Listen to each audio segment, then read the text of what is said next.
Okay, so Lisa, the next topic of conversation here is what do we do to minimize people canceling?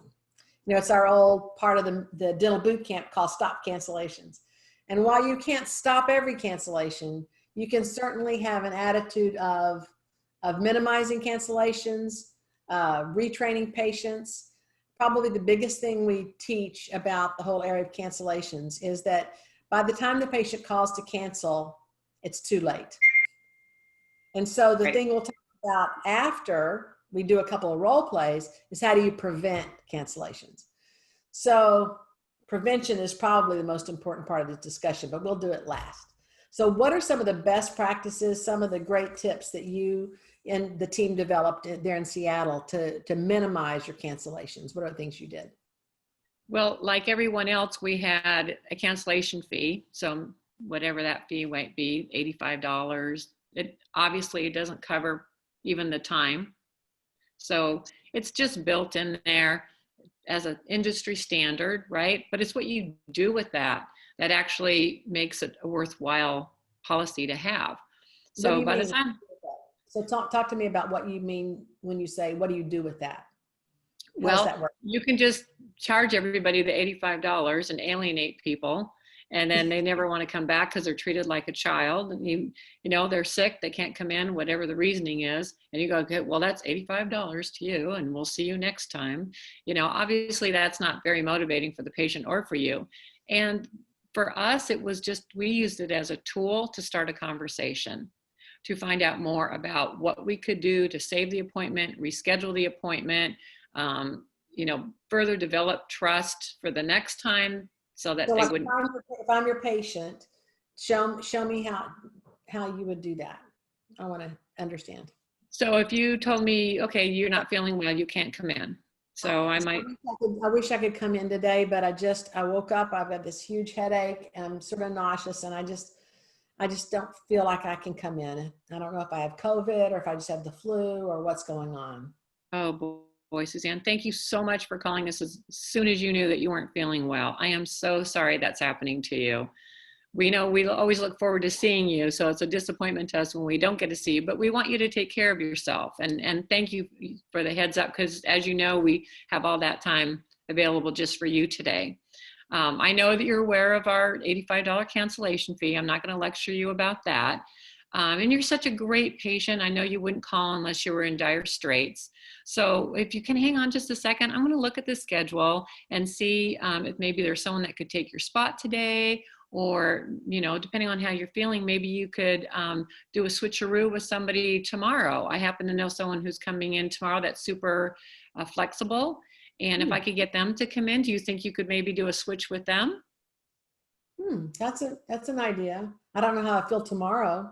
Yeah, that might not work this time. Let's go ahead for right now. Cool that you think about offering that. That's awesome. Well, we all like to help each other, right? And, if you do someone a solid, they'll do one for you, and then it all works out. And that way we can take care of everyone's teeth, right? Yeah.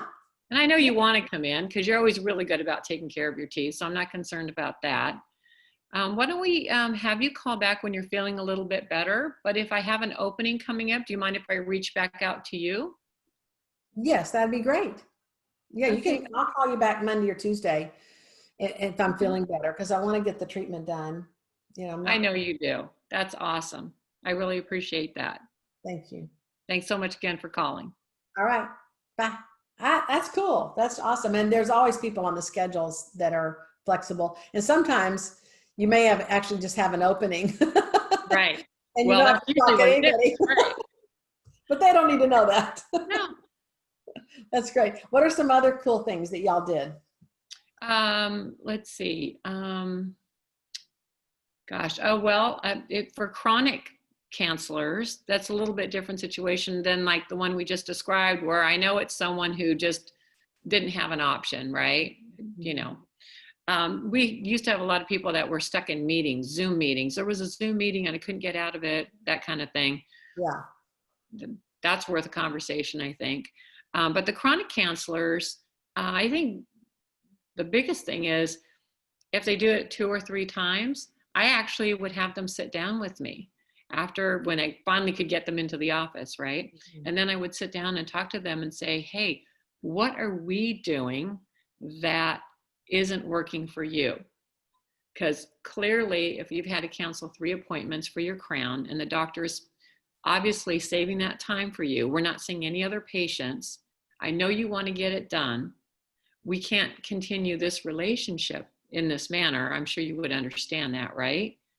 So what can I do to help you? Do I need to do different times of day, a last minute reminder? I mean, what can I do to help you make sure you meet your appointments? Because we really want to continue on together as a patient, but it has to be mutual, right?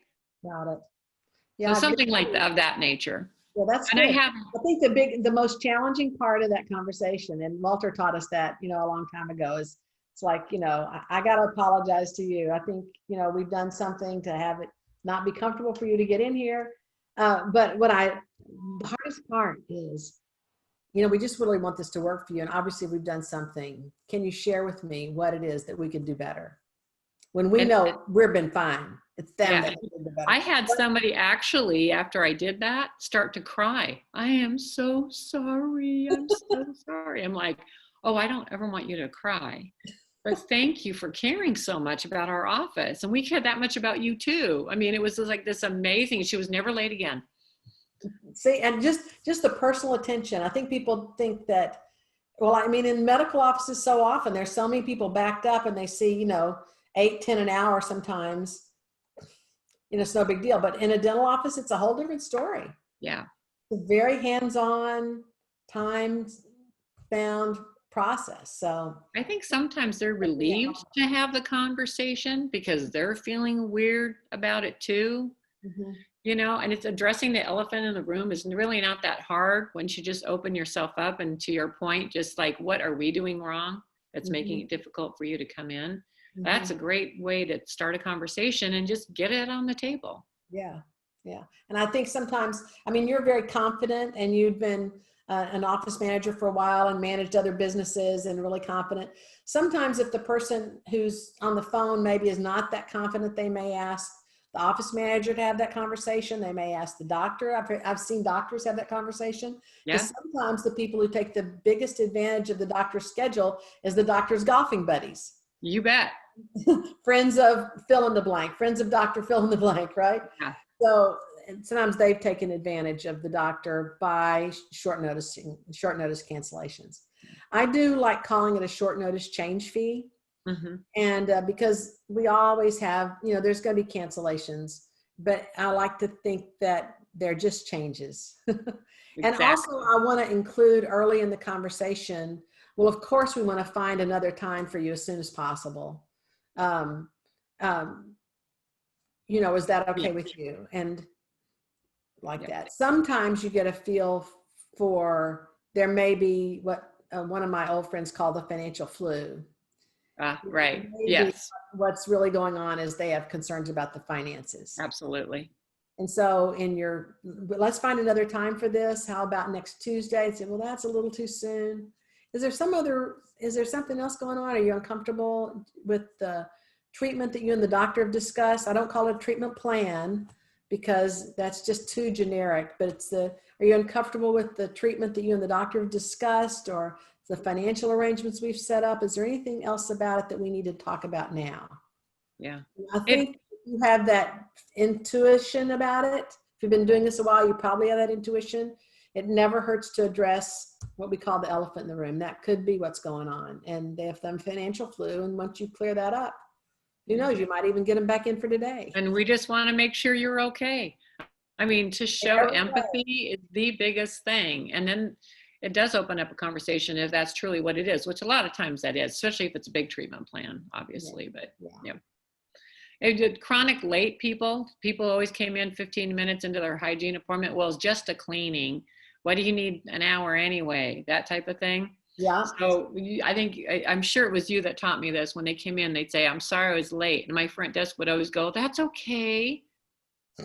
That's not okay. So we would say, we're just glad you're okay. We were really worried about you. And then I will go back and see if Mary still has time for your hygiene, but I'm not sure. So hang on a second. We're going to see if we can try to still accommodate you and make it seem like it's a big deal. yes. Not that it's not a big deal. Oh, that's okay. Well, you know, I'll tell Mary you're here. It's not okay. We're glad you're okay. We're glad you're okay. And sometimes I think, when you say, let me go back and check with Mary, you know, you may not be aware, but you've missed about 30–40% of your appointment time. So we'll see what we can get done and what we have left, or where Mary's at with, you know, with her schedule. So let's see what we can do for you today. Right. I think it's good to let them know they have missed a good chunk of their time. Exactly. And not to like make them feel guilty, but just to educate them. Right. And you may take an hour to do the hygiene. It's not just a cleaning. Right. Yeah. It's a whole hygiene wellness visit. And we have set aside 60 minutes. We've used up about 30. So about half of your time is gone. And so let me see what we can do for you today and accommodate you and keep you moving along the road of health. But I think it's so important. I'm so glad you brought that up. It's not okay. It's not okay. The main theme, or the banner, if I had a big flag I was going to wave, is we teach people how to treat us. That's right. We teach people how to treat us. And if we go, oh, well, it's okay. Well, and if you have a young person at the very front desk, sometimes they're not, to your point, savvy or confrontational or feeling comfortable with that conversation. But to say, we're just glad you're okay, that's easy for anybody to say. Yeah, it's sympathetic, empathetic, and caring, which is who we really are. Right. All right. So why don't we do one? Let's do it. I'll be the appointment coordinator. We'll see. And this is gonna be short and sweet. Just all right. All right. Okay. Ring, ring. Straight Smile Studio. This is Suzanne. How can I help you?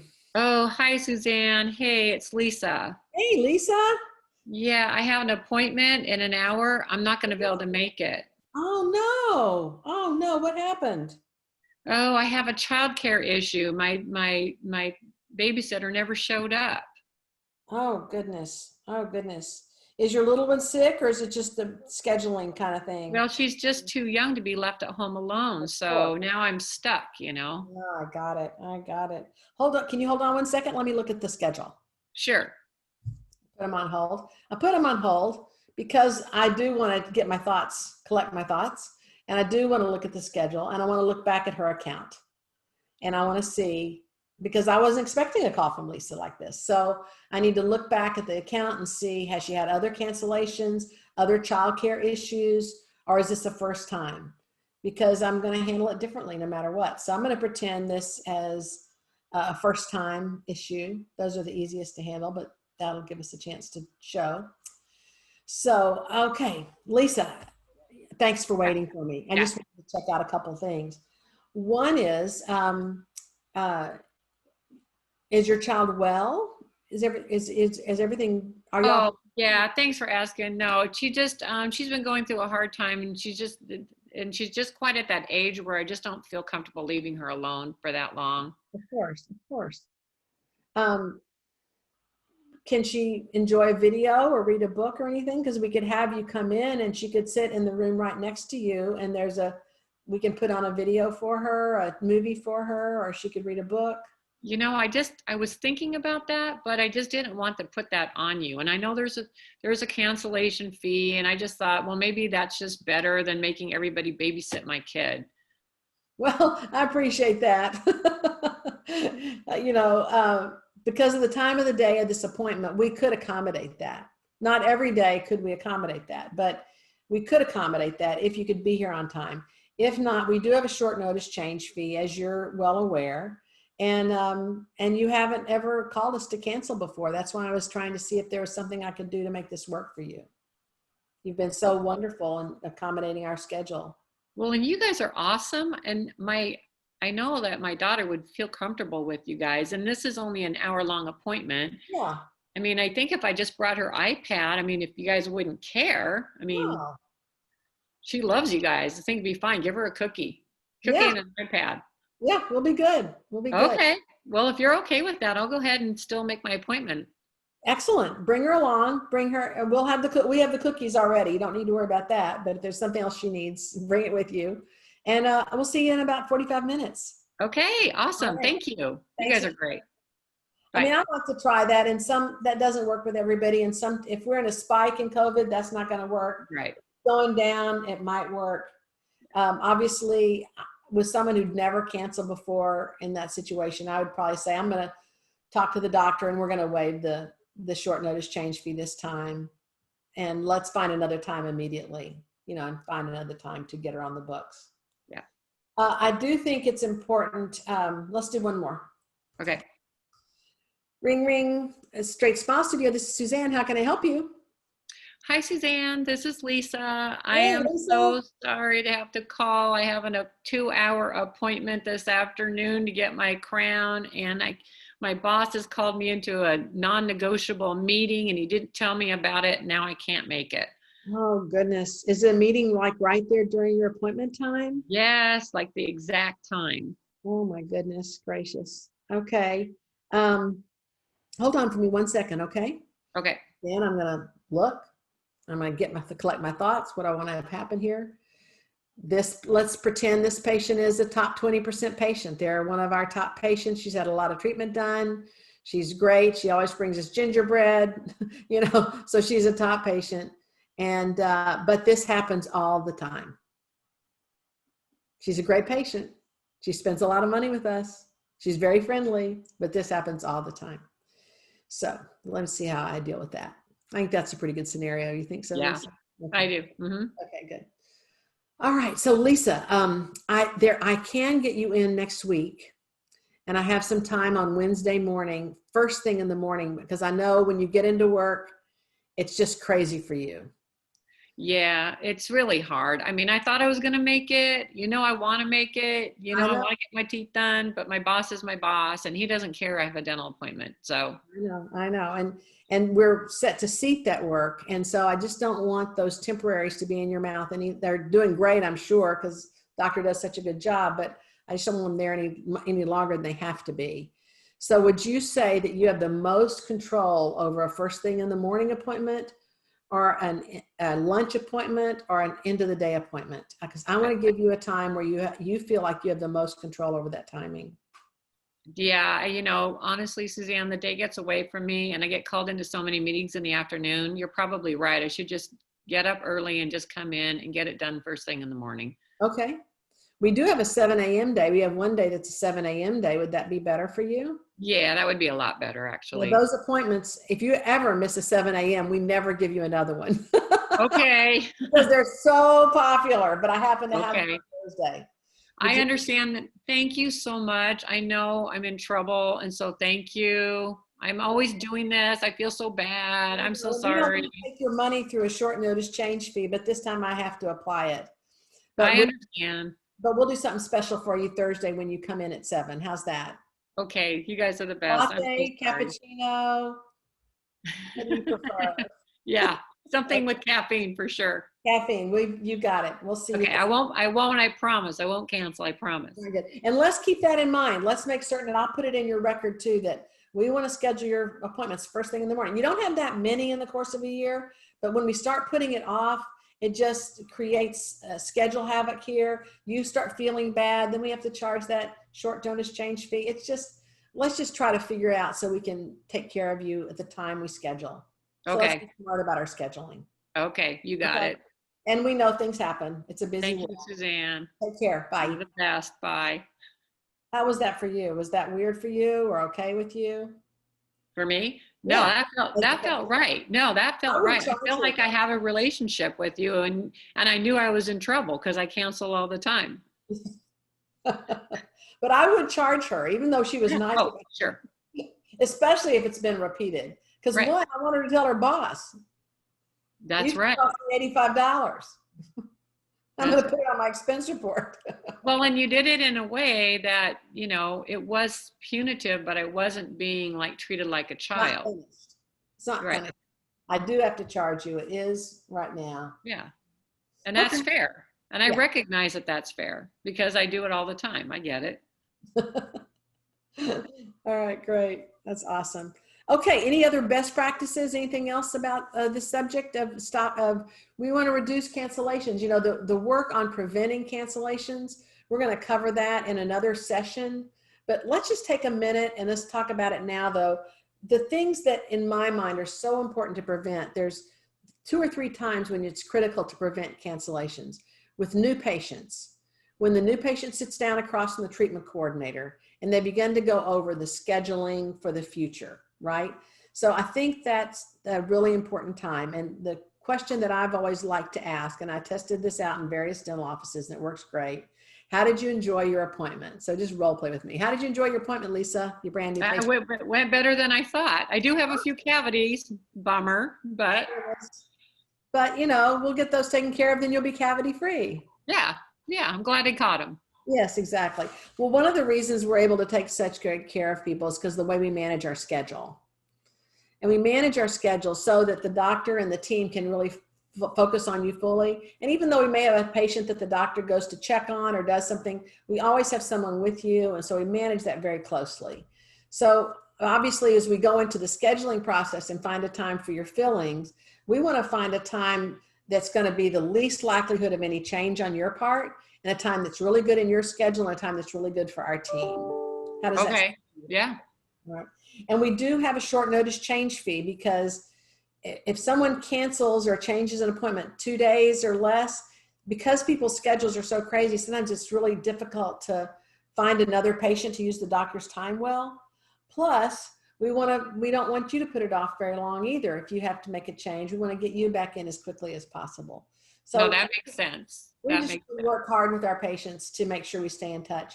And I think the second part of that is when you receive like the text that you're going to be, that we send texts to remind our patients of their appointment. When you get that text, even 2 weeks out, that you go, oh my gosh, I'm not going to be able to do it. But then you're thinking about 30 things. Call us as soon as possible. If you give me a call 2 weeks out, I can always deal with that. And I'll find you a beautiful time to come in. But when it's last minute, it just puts everybody in a bind. You know, maybe you're hoping you'll be able to make it work, but maybe it's better to just, let's find a time that's really going to work. I appreciate that. I get it. Because I value your time and I like you value my time. Yeah. And you know, if you call us for some reason, we'll call you back. That's just the courteous thing to do. And we expect the same thing. When we give you a phone call, we expect you to text or call us back and stay in communication, because that way we have a really good partnership. That sounds great. Awesome. So let me talk about what you and the doctor decided upon. I'm going to go over all the finance with you and come up with a financial arrangement that works for you. And then we'll get some scheduling done. How's that? Sounds great. Better in the morning for me if you don't want me to cancel. I've got the note. Okay. So that, you know, that whole spiel or that whole kind of conversation of we're training the patient on how to treat us. We're teaching them how to treat us. That goes back to the example we talked about when someone's late. You know, gosh, you know, I'm just glad you're here. You know, we've lost about 30% of your time, but we'll see what we can do. All those little conversations are not to make them feel bad, but to teach them how to treat us. Mm-hmm. Yeah, and we can always show them we care. Other prevention tactics. What were some of the things, prevention tactics y'all did, especially in hygiene, to prevent cancellations? Because y'all had several hygienists at once, so. Yeah, well, I think that was the biggest one. What we just talked about is, you know, you really need to set the expectation at the very beginning. And the hygienists were great about saying what times are best for you to make sure that, you know, we can consistently see you, because as you know, we do have a short notice policy, and I know everyone's really busy. So let's find a time that works really good for you. That's just a solid time. And then I can book you in advance, a year in advance, every 6 months. So that way you always have that time just for you. You know, it's always about setting the expectation ahead of time. Yeah. Yeah. And then the challenge comes sometimes with our perio patients when they get off track. You know, they're on the track of doing, maybe y'all did 4 appointments for 4 quads of scaling and replaning, and they did first 2 and then they didn't do the second 2. So then you're ready for a conversation about how it might happen over the phone. It might happen in the treatment room if you happen to have them in, about, are they seeing value? Or what's going on about it? It might be a time issue. It might be another objection. It might be I don't really feel like this is needed, and so you got to find that out. If there's a trust objection there or a lack of urgency because they don't believe they really have an issue. We have Well, and patients. sometimes if they're doing periodontal appointments, they tend to hurt after the first one or second one, and it's not super motivating to come back in. So again, setting it up ahead of time, you're so close. This is going to be so great for you. Your teeth are going to be so healthy. We're glad we can help you save your teeth. I would hate to see your teeth, lose your teeth like your parents did. I know that's a concern for you. Just reiterating the importance, when they're continuing the treatment, because it's not that much fun to keep coming in and getting scaling and root planing. Come on. Feeling that Right. out. Yeah, very good. All right. Well, that's it for this conversation for now. Lisa, thank you so much. And I'm just here to help, Suzanne. you bet.